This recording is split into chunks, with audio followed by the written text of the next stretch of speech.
Okay, well, first of all, 102-455, great fan support, made Neyland a home field advantage. I thought our players fed off their energy. It started at the Vol Walk, and just seeing the look on 45% of the players who played their first game tonight in a Tennessee uniform, and about half of them have already come up to me and said, "Coach, now I get what you've been preaching and saying, that this place is special." And we set the temperament of the state of Tennessee. And the magnitude and relevance and the people coming out for the Vol Walk, our fans, our student section, it was a great atmosphere. Now here's my challenge. We need you at noon Saturday. And the next evolution of this young football team is how can we handle this, put it to rest, come to work tomorrow with the short work week versus a very good quality of opponent, a very good football team, again, that knows how to win in Arkansas State. But excited for our players. Again, 45% played their first game. We played 21 true freshmen and 32 newcomers overall. I knew we were ready to go by our overall demeanor starting yesterday in our walkthroughs and at the hotel. I thought our older players did a tremendous job of mentoring the younger guys. I thought Justin played a very, very productive football game. He played winning football at the quarterback position. He managed the offense. First games, you always worry about turnovers. We forced 3, and we didn't turn the football over. I thought we played well on special teams. We gave up 1 return that we got to work to get better on and continue to improve. But 0 turnovers in the first game was great to see. I thought our tight end position had productivity. It was great to have Jason Witten in our locker room before the game and welcome him back. And so, again, a very, very productive night. I didn't think we got into much rhythm in the first half, though, offensively. Our defense did a great job, and special teams are generating some turnovers, and we did a good job of capitalizing, and scoring touchdowns and not kicking field goals. But I didn't think we really got into an overall rhythm. Second half was a little bit better. We had 5 in a row in terms of third down conversions, of possessing the football and keeping Chucky Keaton on the sidelines was a big thing for us. So I'll answer any questions you may have. I know you've challenged A.J. Johnson a lot in the offseason to make more big plays and not just get a bunch of tackles. For him to have that pick, almost a second pick, force the fumble on special teams, is that kind of what you've envisioned seeing from him? Absolutely. And he does his job, and he takes pride in his job, and he takes pride in his quality and performance, the quality in which we talk about playing. And, he does a great job. We're going to need more from him. Obviously, there's some things we need to get corrected overall as we continue to improve. And, the most growth and development of football teams usually happen from week 1 to week 2. And so we have to take monumental steps in moving forward. This is just one game. Still a lot of mistakes that we have to clean up.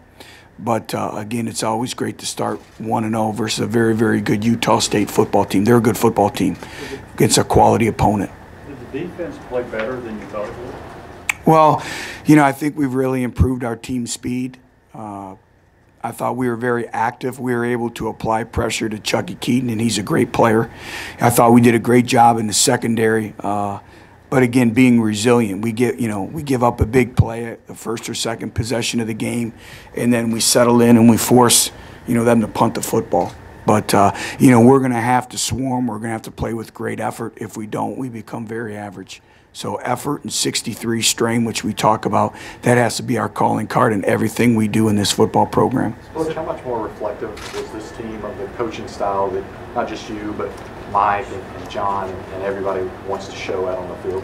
Well, again, we want to be a football team that has great team chemistry, that has a love and a passion for Tennessee and what we represent, and plays with great effort and great strain, and a team that doesn't beat itself. And it was great to see with the turnovers. But again, we have to learn from our mistakes and correct it. But, we're not anywhere where we need to be, but we're making progress. Is it a different feeling in the locker room, though, that so much of the team now has been recruited by you and your staff? It doesn't I think it's more, instead of hoping to win, it's earning the right to win. And our players earned the right to win by their week of preparation and their preparation of taking care of their bodies. Now, what you did this week doesn't make any difference in next week. But we always talk about, rather than hoping to win, investing in victory, earning that right to win by your work ethic, by your style of play, by your investment of study and film and your team chemistry. And yeah, it's different. And, you know, I love our last year's senior class, and they meant so much to us. But as we continue to build this football program and move forward, you know, these players expect to win.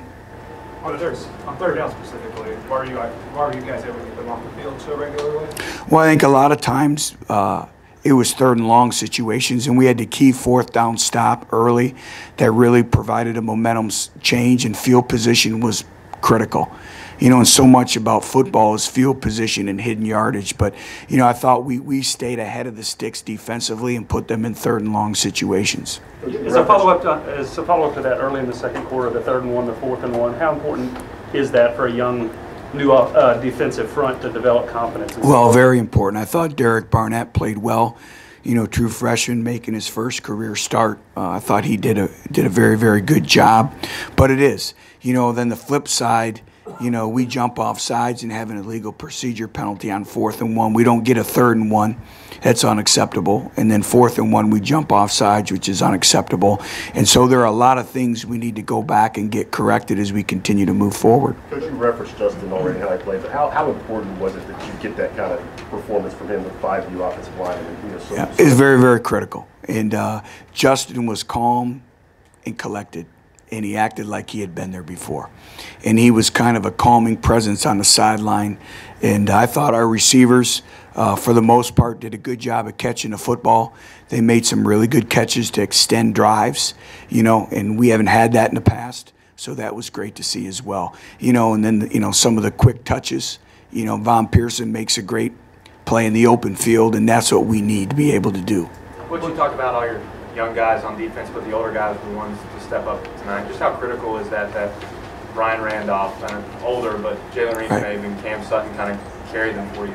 Remember now, Jalen Reeves-Maybin played 3 snaps last year on defense. You know, it's sad when we think he's an older player and he's just playing in his 2nd year. But Jalen's been, again, I can't say enough about him. We asked so much of him, not just from a defensive standpoint, but on special teams, and it was great to see. And these players have taken ownership. You know, they've taken ownership in mentoring the younger players. And, you know, I spoke with AJ the other day, and I said, you know, for as much as you hold yourself accountable, you need to start holding your teammates to the same accountability that you hold yourself to. And you could see that rubbing off. What's your tackling tonight? How would you rate it, and how much does the speed and flux on defense help your team tackle? Well, I'll know a little bit more when I go back and watch the film, but we missed a couple tackles, but I think overall we did a good job. And we didn't give up very many big plays. And, you know, a lot of it, again, is just the overall speed and athleticism that we've been able to gain defensively. Now we need to continue to get stronger and continue to grow. But, again, for first games, you're always worried about tackling. And I thought for the most part we did a fairly decent job with it. And what about Chris Weathers' dimension at the line of scrimmage as an undersized guy? Yeah, Chris is continuing to learn our defensive, you know, scheme, and he brings another element in terms of his speed and his quickness. And, you know, he's sipping through a fire hose right now. I mean, everything's coming at him. We've asked a lot of him, you know, not only from a defensive standpoint, but on special teams, and he has a long, long way to go. But hopefully, as these younger players continue to gain valuable in-game experience and live repetitions, we're able to continue to grow, you know, our defensive sets and our offensive sets as well. Why did you decide to go with Aaron Medley, and what did you think of his night? You know, just kind of a gut feeling. It was neck and neck, but we charted everything throughout the course of training camp, from even specialists to pressure situations. And from about 40 on in, he was 85% efficiency the entire camp. And so he has a very strong leg, and started a little slow, missed it, but came right over to me and said, "I got it, Coach." And it was great to see him on the extra points. And then, you know, at that stage of the game when he hit that field goal from the right hash, that was great to see because we needed that at that stage of the game. How was this for run game tonight? I'll know a little bit more when I see it. Again, they're a very, very good defensive front. What they do schematically challenges you. It's different. So again, there's some different things you have to do in your run schemes, but I'll know a little bit more when I meet with you guys on Tuesday and I watch the video. For our first game, did you ask for it to be more complete? You had a big play on special teams. Defense carried you the first half, and the offense kind of found the rhythm towards the end. Well, you know, as a coach, you kind of look back. The 3rd and 1 grinds me. You know, the 4th and 1 with the penalty, the one kickoff return that we gave up. We didn't do very well on 3rd down offensively in the first half. But again, you're playing a good football team. They're going to make their plays. I thought our players were resilient. Again, closing games out, that's critical as well. So it's a lot of teaching lessons and moving forward. And as we know, it's always a lot easier to teach off a win. Coach, your defensive line was a big question mark coming into the season. Did you truly believe they were going to play as well as they did tonight? I did. You know, they were much more athletic up front. But again, you never know how they're going to perform until the lights go on. A lot of these individuals performing for the first time. But, you know, again, Derek Barnett gave us some quality snaps. It was great to have Kurt Majid out there. You know, Jordan Williams in the middle, Owen Williams. Demarie Mixon adds another dimension in terms of his speed and quickness, and then Chris Weathered as well. So, again, I thought it was a very good team win. You mentioned the turnovers. AJ had one on the special teams. Is that why you maybe risk playing your starting linebacker on special teams? Well, everything is about field position, and kickoff coverage is the first play of defense. And we need to improve our kickoff coverage from last year, and AJ has a great sense to get to the football.